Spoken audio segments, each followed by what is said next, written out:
ચણાની દાળ પલાળી તેને મિક્સરમાં ક્રશ કરી આથો નાખીએ એટલે ખમણ બને. પણ જો તેનું બેટર બનાવવામાં કંઈ મિસ્ટેક થાય ને આથો આવવામાં મિસ્ટેક થાય એટલે કંઈક આ રીતનો લોચો પડે. આ લોચો પડ્યો એટલે તેમાંથી બન્યો સુરતી લોચો. આ સુરતી લોચાનું બેટર અજાણતા જ બન્યું અને તેમાંથી આ રેસીપી આવી. પણ આજે આપણે સુરતી લોચાની પરફેક્ટ રેસીપી, તેના બેટરની થિકનેસ, તેનો આથો આવવાની પ્રોસેસ અને સોડા કે ઈનો વગર બનાવીશું. તેની સાથેની ગ્રીન ચટણી અને લોચાના સ્પેશિયલ મસાલા સાથે બનાવીશું. મારી વિડીયો જોતા હો અને રેસીપી જોતા હો, રેસીપી ગમતી હોય, ચેનલ ઉપર નવા હો તો ચેનલને સબસ્ક્રાઈબ કરી દેજો. ત્યાં આપેલું બેલ આઇકન જરૂરથી દબાવજો જેથી તમને મારી આવી નવી નવી રેસીપીના નોટિફિકેશન મળતા રહે. તો ચાલો સુરતનો ફેમસ સુરતી લોચો બનાવવાનું ચાલુ કરીએ. તેના માટે મેં વાટકાના માપથી અહીં ચણાની દાળ લઈ લીધેલી છે ને વજનમાં જોઈએ તો 150 ગ્રામ છે. હવે તેને એક આપણે બાઉલમાં લઈ લઈશું અને તેમાં ઉપરથી આપણે 2 ચમચી જેટલી અડદની દાળ એડ કરીશું. અડદની દાળ એડ કરવાથી તેમાં જાળી સારી પડે છે અને થિકનેસ પણ બેટરની સારી રહે છે. હવે તેને આપણે 2 થી 3 વાર આવી રીતે હાથથી મસળીને ધોઈ લેવાની છે જેથી ઉપરનું આ જે સફેદ પાણી સ્ટાર્ચનું નીકળે છે તે બધું જ નીકળી જાય ને દાળ એકદમ ચોખ્ખી થઈ જાય. એટલે આપણે દાળને આવી રીતે 2-3 પાણીએ પહેલાં ધોઈ લઈશું ને એકદમ કોરી કરી લઈશું. પછી હવે તેમાં આપણે ઉપરથી 2 મોટી ચમચી જેટલા ચોખાના પૌવા એડ કરીશું અને પલળી જાય તે રીતનું પાણી નાખીને આપણે તેને 4 થી 5 કલાક માટે પલળવા દઈશું. મેં સાંજના 5 વાગે દાળ પલાળી હતી એટલે રાત્રે સૂતી વખતે તેને જોયું તો દાળ એકદમ સરસ એવી પલળી ગઈ હતી.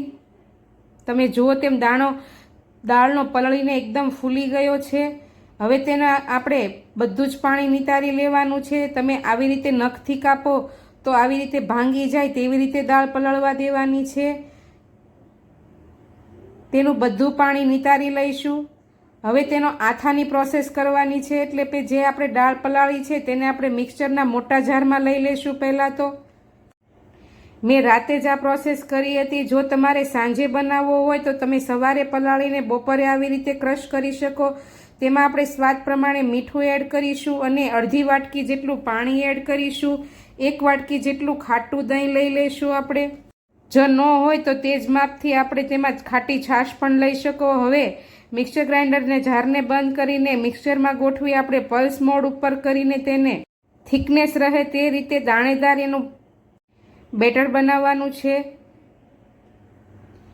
તમે ખોલીને ચેક કરો તો આવી રીતે થીક બેટર બનીને તૈયાર થઈ ગયું છે. આપણે સેજ દાણો પડે તેવું રાખ્યું છે. એકદમ ફાઇન પીસવાનું નથી પણ આવી રીતે જાડું બેટર રાખવાનું છે. હવે તેને એક મોટા બાઉલમાં ટ્રાન્સફર કરી લઈશું આપણે અને મિક્સચરમાં થોડું એવું પાણી એડ કરીને તેમાંથી બધું જ આવી રીતે લઈ લઈશું.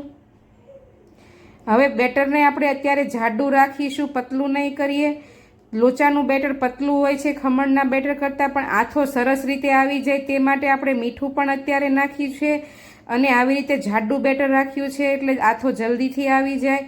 હવે ઢાંકીને તેને આપણે 5 થી 6 કલાક માટે મૂકી દેવાનું છે. મેં સાંજના સમયે મૂક્યું છે, રાત્રે એટલે 7-8 કલાક જેવું થઈ ગયું છે, પણ દિવસે ગરમી વધારે હોય છે એટલે 5 થી 6 કલાકમાં સરસ એવો આથો આવી જશે. આથો તમે જોવો તેમ ફૂલીને ઉપર આવી ગયો છે. હવે તેને ચમચાથી આવી રીતે અંદરથી ઉપર નીચે હલાવશું એટલે બધું જ બેટર નીચે બેસી જશે. બેટર જુઓ તમે એકદમ થીક છે અને આથો તમે જુઓ તેમ બેસી ગયો છે અંદર ચલાવવાથી ચમચો. હવે એક થાળી જેટલું બેટર આપણે લઈ લઈશું અને એક નાના બાઉલમાં લઈ લઈશું. પહેલાં આપણે જેટલું થાળી બનાવવી હોય તે પ્રમાણે બેટર લેવું અને બીજું બેટર તમે સ્ટોર કરીને 3 દિવસ સુધી ફ્રીજમાં રાખી શકો. તમારે જ્યારે લોચો ગરમા ગરમ બનાવવો હોય ત્યારે બનાવી શકો. તેમાં આપણે અડધી ચમચી જેટલી હળદર એડ કરીશું, 1 ચમચી જેટલું તેલ એડ કરીશું ને 1 ચમચી જેટલી એક લીલું મરચું ને 1 ઇંચ આદુના ટુકડાની પેસ્ટ ખાંડીને રાખી હતી તે એડ કરીશું અને 1/4 કપ જેટલું પાણી એડ કરીને ચમચાથી આવી રીતે બેટરમાં બધું જ બરાબર મિક્સ કરી દઈશું. હવે તમે બેટર જોશો તો આવી રીતે ધાર પડે તેવું એકદમ પતલું થઈ ગયું છે. બેટર આપણું લોચા માટેનું તૈયાર થઈ ગયું છે. હવે સ્ટીમરને આપણે મૂકી દેવાનું છે. મેં અહીં પેનમાં આવી રીતે પાણી મૂકીને સ્ટેન્ડ મૂકીને સ્ટીમર મૂક્યું છે. તમારી પાસે જો ઢોકળિયું હોય કે સ્ટીમર હોય તો તેને પણ તમે આવી રીતે સ્ટીમ થઈ જાય ત્યાં સુધી સ્ટીમ કરવા મૂકી દેવું. સ્ટીમ થાય ત્યાં સુધીમાં આપણે લોચો જેમાં બનાવવો છે તે થાળી કે ડીશ કે પછી પ્લેટને આવી રીતે તેલ કે બટરથી ગ્રીસ કરી લઈશું અને લોચાનું બેટર તેમાં પાથરી દઈશું. આવી રીતે તમારે જાડા પતલું જે રીતે પાથરવું હોય તે રીતે પાથરી દેવું. આપણે સોડા કે ઈનો એક પણ વસ્તુનો ઉપયોગ કર્યો નથી. સ્ટીમર સરસ રીતે સ્ટીમ થઈ જાય એટલે હવે આપણે જે લોચાની થાળી બેટર ભરીને તૈયાર રાખી છે તેમાં મૂકી દઈશું અને હાઈ ગેસની ફ્લેમ ઉપર આપણે આ લોચા બેટરને સ્ટીમ કરવાનું છે. અંદાજિત 10 થી 12 મિનિટ જેવો સમય લાગશે. પછી તમે બેટર કેટલું જાડું પાથર્યું છે તેના ઉપર આધાર છે. સ્ટીમ થાય ત્યાં સુધીમાં આપણે લોચાનો મસાલો બનાવી લઈશું. અડધી ચમચી જેટલો મરી પાવડર, અડધી ચમચી જેટલો સંચળ પાવડર, 1 ચમચી લાલ મરચું પાવડર, 1 ચમચી ધાણા જીરું પાવડર કે શેકેલા જીરાનો પાવડર અને અડધી ચમચી જેટલું મીઠું એડ કરીશું. આ બધા મસાલા સરસ રીતે મિક્સ કરી દઈશું. આપણો લોચાનો મસાલો તૈયાર છે. તેની સાથેની આપણે ગ્રીન ચટણી બનાવીશું. તો મિક્સરનું ચટણી જાર લઈ લઈશું. 6 થી 7 લીલા મરચાં તીખા આવી રીતે ટુકડા કરીને લઈ લઈશું. 1 ઇંચ જેટલો આદુનો ટુકડો આપણે આવી રીતે લઈ લઈશું ટુકડા કરી. અડધી વાટકી જેટલા લીલા ધાણા લઈશું. અડધી વાટકી જેટલો ફુદીનો લઈ લઈશું. તેમાં સ્વાદ પ્રમાણે આપણે મીઠું એડ કરીશું. 1 ચમચી જેટલું જીરું એડ કરીશું. 1 લીંબુનો રસ અને તેની સામે 1 ચમચી જેટલી ખાંડ કે સાકર એડ કરીશું. અને હવે મેઇન ઇન્ગ્રીડિયન્ટ અહીં મેં 2 મોટી ચમચી જેટલી ઝીણી સેવ લીધી છે.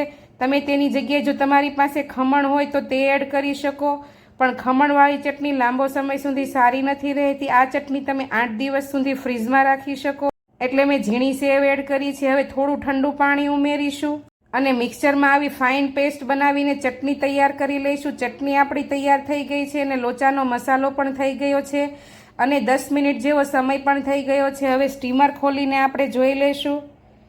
તો ઉપરથી આવું એકદમ ડ્રાય થઈ જાય ત્યાં સુધી સ્ટીમ કરવાનું છે. ઉપરનું પણ એકદમ ડ્રાય હોવું જોઈએ. તો લોચો આપણો બનીને તૈયાર થઈ ગયો છે. હવે તેને આપણે સર્વ કરીશું. પ્લેટમાં આપણે જરૂર પ્રમાણે પહેલાં લોચો લઈ લઈશું. તેની ઉપરથી આપણે જે લોચાનો મસાલો તૈયાર કર્યો છે તે આવી રીતે સ્પ્રિંકલ કરીશું. ઝીણી સમારેલી ડુંગળી આપણે આવી રીતે એડ કરીશું. 1 ચમચી જેટલું તેલ એડ કરીશું. મેં સિંગ તેલ લીધું છે, તમે બટર પણ લઈ શકો અને ચીઝ પણ ઉપરથી ખમણીને લઈ શકો. ઝીણી સેવ એડ કરીશું. તેની સાથે આપણે ગ્રીન ચટણી લોચા મસાલા સાથે સર્વ કરીશું. તો આવતીકાલે ફરી મળીશું નવી રેસીપી સાથે. આવજો. જય શ્રી કૃષ્ણ.